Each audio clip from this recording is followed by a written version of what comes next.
Hello বন্ধুরা, আমি প্রিয়ার প্রতিদিনের নতুন একটি ব্লগে আপনাদের অনেক অনেক স্বাগত। আজকে এখানে টরন্টো রথযাত্রা উৎসব আছে আর আমরা সবাই মিলে আজকে সেখানেই যাচ্ছি। সকাল সকাল রেডি হয়ে বেরিয়ে পড়েছি। আজকে আমরা যাচ্ছি টরন্টো রথযাত্রা উৎসবে। আজকে ওখানে গিয়ে আমরা রথ টানবো। আর এই যে আমাদের রিভান বাবু রেডি হয়ে গেছে। এটা স্মাইল করে দাও। মেট্রোতে আজ ছিল ইন্ডিয়ানদের ভিড়, তাই আপনার স্টেশন চিনে নিয়ে নামতে কোনো অসুবিধেই হবে না। জনসমুদ্রে ঘা ভাসিয়ে দিলেই চলবে। চলে এলাম ডান্ডা স্টেশনে। এখানে এসেই দেখছি অলরেডি রথযাত্রা শুরু হয়ে গেছে। এখানে এসে দেখলাম পুরীর রথের মতো তিনটে আলাদা আলাদা রথ আছে। প্রথমে বলরাম দেবের রথ, তারপর মা সুভদ্রার রথ, তারপরে আবার জগন্নাথ দেবের রথ। তো তিনটে রথই আজকে আমরা টানবো ঠিক করেছি। আর চারিপাশের ভিড়টাও আপনাদেরকে একবার দেখিয়ে দিলাম। বিদেশে যখনই কোনো ইন্ডিয়ান ফেস্টিভ্যাল হয় তখন মনটা এত খুশি হয়ে যায় যে বাইরে আছি বলে তখন মনেই হয় না। চারিদিকে এত ইন্ডিয়ান আর সবাই ইন্ডিয়ান জামা কাপড় পরে আছে, ভীষণ ভালো লাগছে এখানে এসে।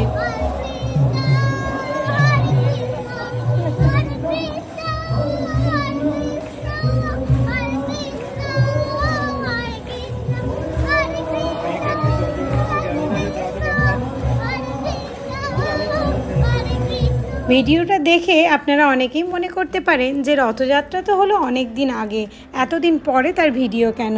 বিদেশে কিন্তু আমাদের দেশের মতো তিথি নক্ষত্র মেনে পুজো হয় না।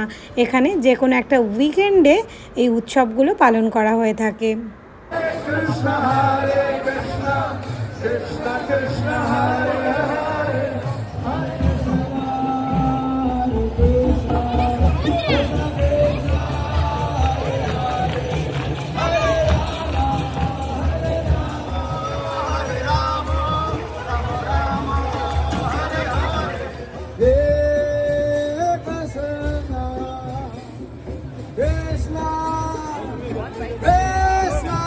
নিজের দেশে থাকার সময় ভগবানের জন্য এরকম সেবা করার সুযোগ কখনো পাইনি, তাই বিদেশে এসে এরকম সেবা করার সুযোগ পেয়ে ভীষণ ভালো লাগছে আজকে।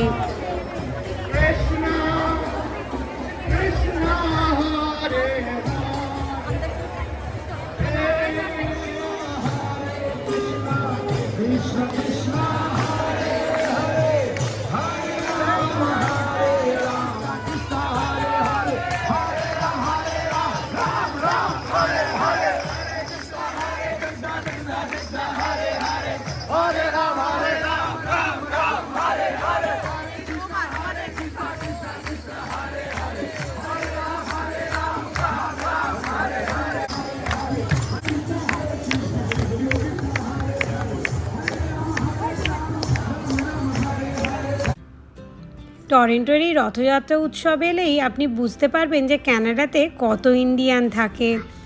আর এই রথযাত্রা উৎসবের জন্য কত দূর দূরান্ত থেকে আজকে মানুষ এসেছে এই রথের দড়ি ধরে টানার জন্য। আপনাদেরকে আর একটা খুব সুন্দর জিনিস দেখাই, চলুন। এই দেখুন, এখন রথের ধ্বজাটা উপর দিকে উঠছে। প্রথমে ওই দিক থেকে যখন এলো ট্রাম লাইনের লাইনগুলো যাচ্ছিল, তাই এখানে আস্তে আস্তে এটাকে নামিয়ে নেওয়া হয়েছিল। এখন এই দিকে এসে আর কোনো লাইন নেই, তাই এটাকে আবার উপর দিকে তুলে দেওয়া হচ্ছে। এই ব্যবস্থাটা দেখে আমার ভীষণই ভালো লেগেছে। আমাদের দেশেও যদি এরকম ব্যবস্থা করা যায় তাহলে বড় বড় দুর্ঘটনার হাত থেকে অনেক মানুষ বেঁচে যাবে। আজকের এই রথযাত্রার একদম সামনে কিন্তু এই দাদু ইন্ডিয়ান ফ্ল্যাগ নিয়ে সবার আগে আগে হাঁটছিলেন। এখানেই কিন্তু আজকের অনুষ্ঠান শেষ নয়। এখন আমরা ক্রুজে করে আইল্যান্ড যাব। আর এরকমই একটা ক্রুজে করে জগন্নাথ দেব যাবেন ওই আইল্যান্ডে। ওখানে গিয়ে ওনার প্রতিষ্ঠা হবে আর ওখানেই সারাদিন অনেক অনুষ্ঠান হবে। সেই সব কিছু আপনাদের সাথে আজকে শেয়ার করব। ক্রুজ থেকে সিএন টাওয়ারটা কি সুন্দর লাগছে দেখুন। এখানে আবার অনেকেই ক্রুজে করে না গিয়ে এরকম ওয়াটার ট্যাক্সি নিয়েও যায়। ওয়াটার ট্যাক্সিগুলো একটু প্রাইভেট কারের মতো, এগুলো নিজেদেরকে বুক করে যেতে হয় আর অনেক কম সময়ই চলে যাওয়া যায়।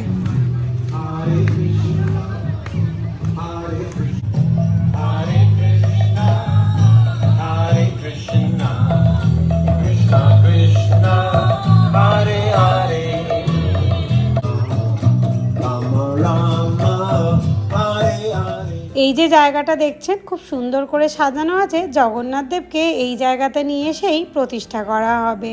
এখনও যেহেতু জগন্নাথ দেব এসে পৌঁছয়নি, ততক্ষণ আমরা ভোগের দিকে চলে যাই। বাচ্চাগুলোরও ভীষণ খিদে পেয়ে গেছে, প্রায় এখন 2:30-3টে মতো বাজতে চললো। এই যে হোয়াইট কালারের টেন্টটা, ওখানেই ভোগ দেওয়া হচ্ছে। আজকে ভোগের মধ্যে ছিল রাইস, ছোলে, পনিরের তরকারি আর সুজির হালুয়া।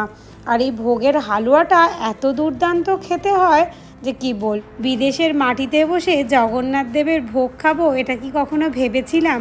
এই খোলা আকাশের নিচে আর সবুজ ঘাসের উপরে বসে জগন্নাথ দেবের ভোগ প্রসাদ খাওয়ার কি যে চরম তৃপ্তি, তা ভাষায় প্রকাশ করার মতো নয়।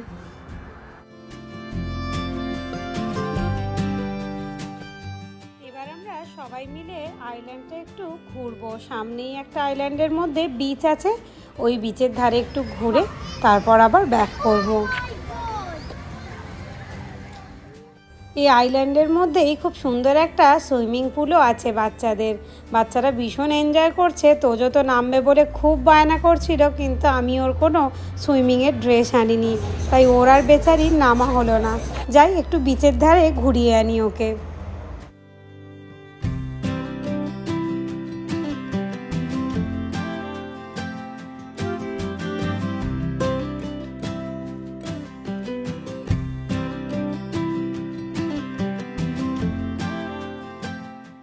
ফেরার পথে দেখলাম এখানে ইন্ডিয়ান কালচারাল প্রোগ্রাম হচ্ছিল, তাই আমরাও একটু দাঁড়িয়ে গেলাম। বিদেশে থাকলে যে নিজের সংস্কৃতিকে ভুলে যায়, এটা কিন্তু একেবারেই না। এই বাচ্চারা দেখুন কত সুন্দর ইন্ডিয়ান ভারতনাট্যম করছে। এরপরেই চলে এলাম জগন্নাথ দেবকে দর্শন করার জন্য।